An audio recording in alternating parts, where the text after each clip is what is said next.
very interesting. Okay, Thank so let's move on to the next question. Okay. What do you think about your social class? My social class, again, that puts me in a different situation.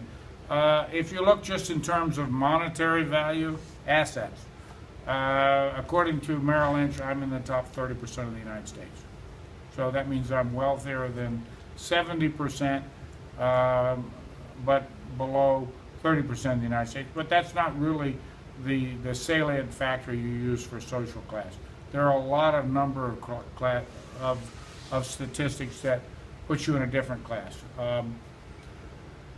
Probably the most important for me is my mother's side. My father was a nuclear engineer and an officer in the military, and he owned an oil company and was famous. I mean, you know, he was friends with presidents and admirals and generals and all those things. And he had a home worth $2.5 million, so he was a self-made multimillionaire. That alone would put me in the upper class. But it's really my mother, as far as I'm concerned, because my mother came from, when I was little, people didn't look at money. They look at people with money. It's called nouveau riche, new rich. And people who are new rich were not always necessarily accepted into society. So there were certain procedures that allowed you to enter into upper society. Almost, you know, it goes back to Louis XIV. You know, whether you're accepted by his court in the Palace of Versailles. And so my mother came from an old Virginia family, and as a result of that, my family was in the Green Book. So you're going to ask, what is the Green Book? What is the Green Book? The Green Book was the social list of Washington, D.C. And these were people and families and government officials who the government and certain... Jennifer Pollack, please come to the main office.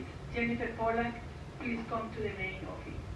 And certain people who make decisions for this publication about who is upper class in the social list of Washington, D.C., who's not. And they have the Green Book in Washington, D.C., and I think they have a Blue Book or something similar in New York City. So clearly it's not just about money, it's how society sees you. How is your social class different from everybody else's? It opens doors. Like opportunities? Yes. It's because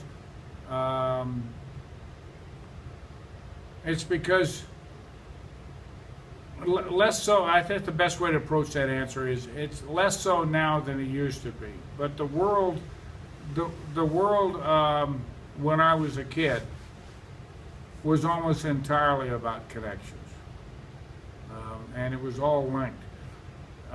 To get into an Ivy League school, legacy was a big important factor. Legacy means your father went there, or you have a connection, whatever, and so that gave you entree into a prestigious education, and then from that education you could get a job in a prestigious corporation, and then it would be all connected. You go become a CPA or a lawyer or a pharmacist and those things. So that was the way the world works. Now we have more of a meritocracy in the United States. And meritocracy means it's all based on merit. It's not entirely, there's still legacy.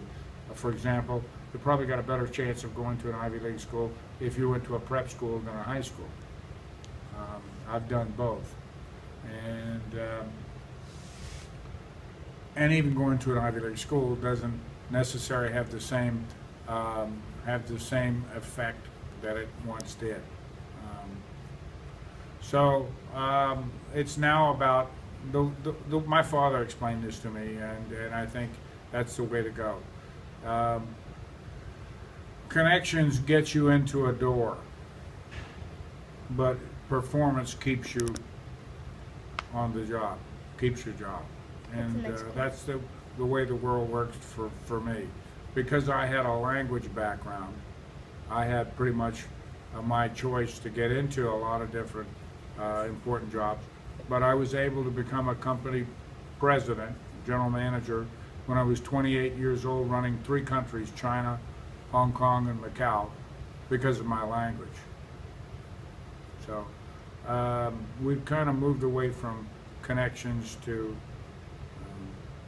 more of a meritocracy. It's not completely there, but it's